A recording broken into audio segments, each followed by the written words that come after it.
Hai, Assalamualaikum dan salam sejahtera. Hari ini saya nak buat review ataupun ulasan sedikit tentang 5 lagi buku saya, 5 daripada 116 buku yang telah saya hasilkan. Buku ini berjudul Buku Latihan Penulisan Asas Bahasa Melayu. Buku ini adalah buku sekolah rendah, boleh digunakan di SK, SJKC dan SJKT.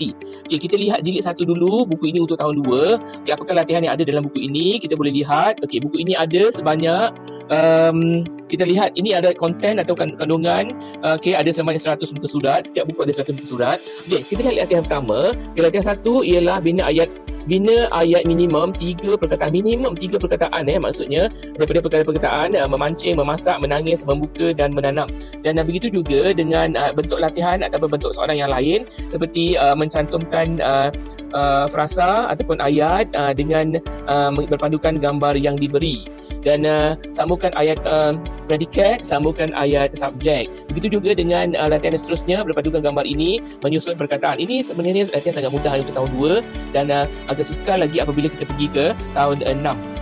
Buku jilid 5 ini, buku tahun 6, tahap kepayahannya lebih mencabar. Dan ini buku yang paling mudah, paling senang untuk tahun 2. Kita ada tahun 3, buku tahun 4, buku tahun 5 dan buku untuk tahun 6. Kesemua latihan dalam buku ini adalah tidak sama dan kepelbagaian latihan, bentuk latihan jenis latihan ini sangat menguji, sangat membantu para pelajar untuk menguasai bahasa Melayu dengan lebih baik. Okay, ini juga salah satu bentuk latihan yang lain yang saya sediakan untuk menguji para pelajar seperti gambar seperti latihan ini. Sebenarnya 2 rangkai kata ataupun kata-kata kerja majmuk. Okey, bina ayat kata kerja majmuk seperti menonton filem, cari gambar dan bina ayat daripada 2 rangkai kata itu, kata majmuk itu. Begitu juga dengan latihan ini seperti buah durian. Okey, bina ayat daripada perkataan-perkataan yang diberi seperti pasal, musim, rasa, tajam, gemar, tempatan, harga dan jenis.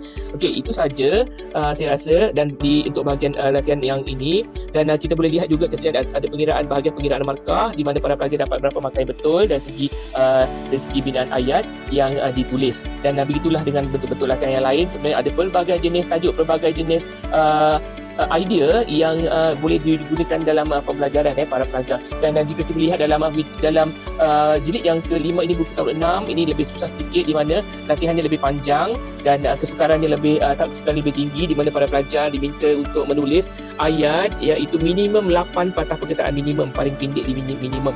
Tidak boleh kurang 7 tak boleh, mesti lebih daripada 8 perkataan. Dan juga ayat-ayat juga perlu ditulis mengikut kesesuaian ataupun mengikut kesesuaian gambar, mengikut kehendak soalan. Seperti ini juga diberikan draft karangan untuk para